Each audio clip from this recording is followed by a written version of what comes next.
Something you did mention, which I found on my research, you say life, love, health, and wealth. That's an almost impossible task to attack all of them at once. Yeah. How do you approach when you're working with clients? Which one? Are you directed by the client, or are you directed by a sort of feeling on what they need to target first up?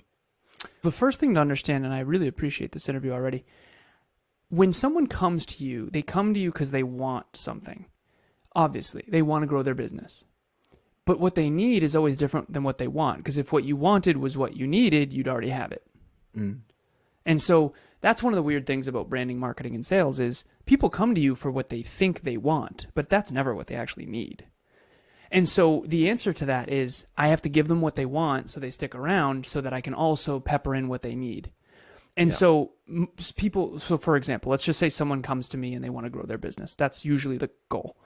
But I find out when we dig deeper, their business is not at all aligned with who they really are anymore. And it's not fulfilling whatsoever. And they're neglecting their health. I was a fitness coach, fitness model, fitness competitor, and I used to do fitness coaching all the time. So I can tell.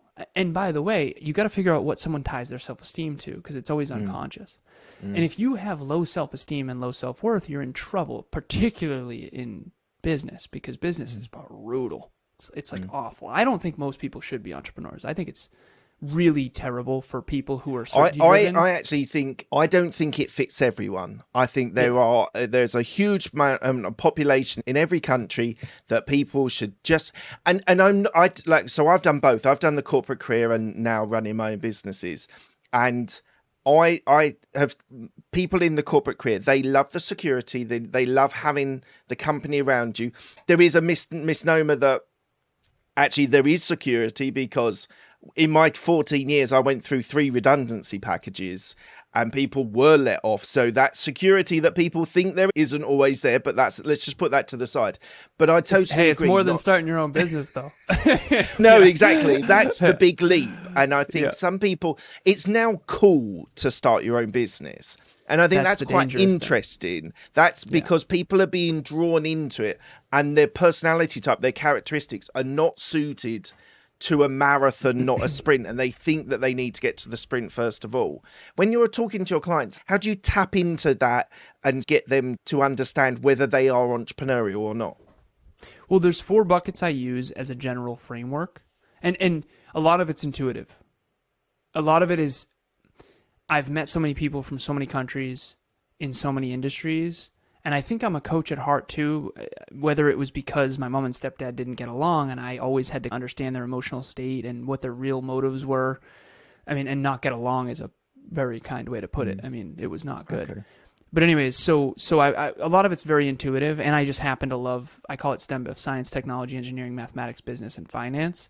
But I'm also someone who has later on in life, after 26, done a lot of the inner work too.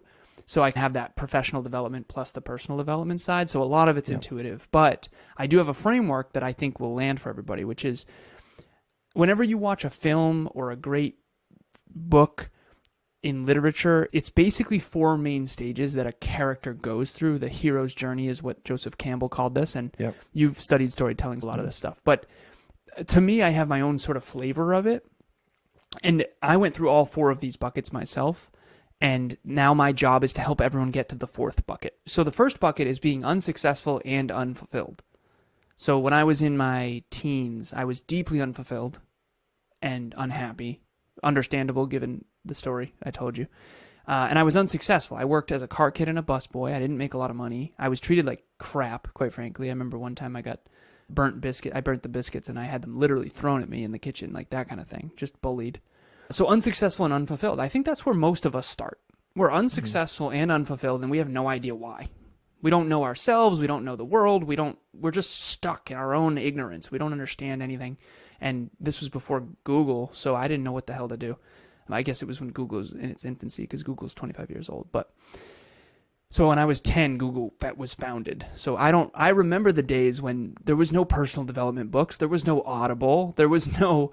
You have encyclopedias and you look stuff up for answers. You go to the library with the Dewey Decimal System to get answers. It's a very different world now. But anyway, so how old am I, huh? So you're sitting there going, I'm "You're older still than young, you, sir." so don't Yeah, worry about exactly. it. You're Yeah, fine. don't worry about it. It's funny.